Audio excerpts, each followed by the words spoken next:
Where the Wild Things Are by Maurice Sendak. The night Max wore his wolf suit and made mischief of one kind.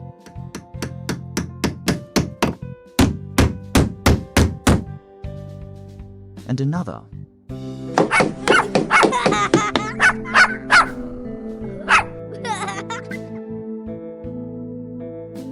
His mother called him Wild thing. and Max said, I'll eat you up.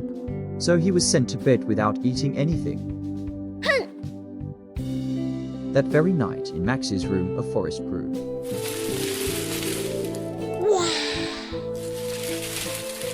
And grew.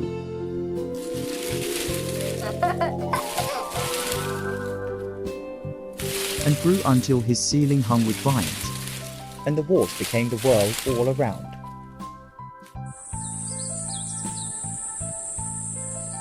And an ocean tumbled by with a private boat for Max, and he sailed off through night and day,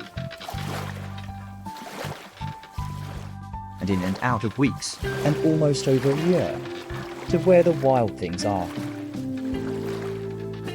And when he came to the place where the wild things are, they roared their terrible roars, and gnashed their terrible teeth, and rolled their terrible eyes, and showed their terrible claws. Till Max said, Be still. and tamed them with the magic trick of staring into all their yellow eyes without blinking once. And they were frightened and called him the most wild thing of all,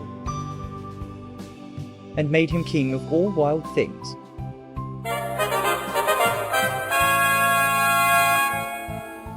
And now, Cried Max.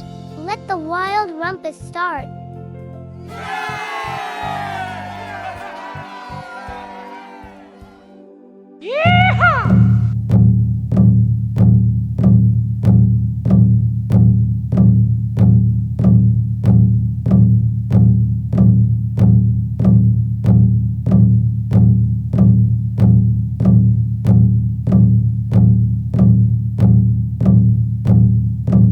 Now stop.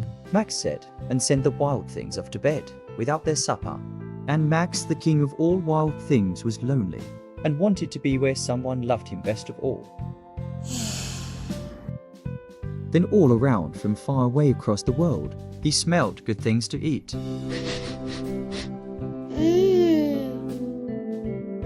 So he gave up being king of where the wild things are. But the wild things cried, Oh, please don't go. We'll eat you up. We love you so. and Max said, No. The wild things roared their terrible roars, and gnashed their terrible teeth, and rolled their terrible eyes, and showed their terrible claws.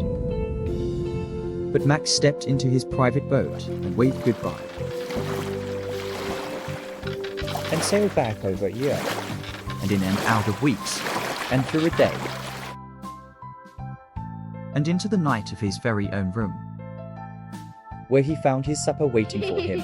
It was still hot. The end.